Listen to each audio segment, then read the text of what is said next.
علينا أن نأخذ زمام المبادرة لوضع حلول تاريخية.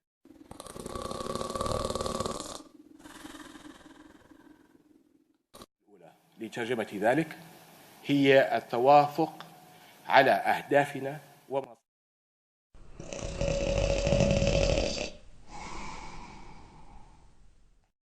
ونكرر مواقف نعلم جيدا أنها لن تترجم في سياستنا.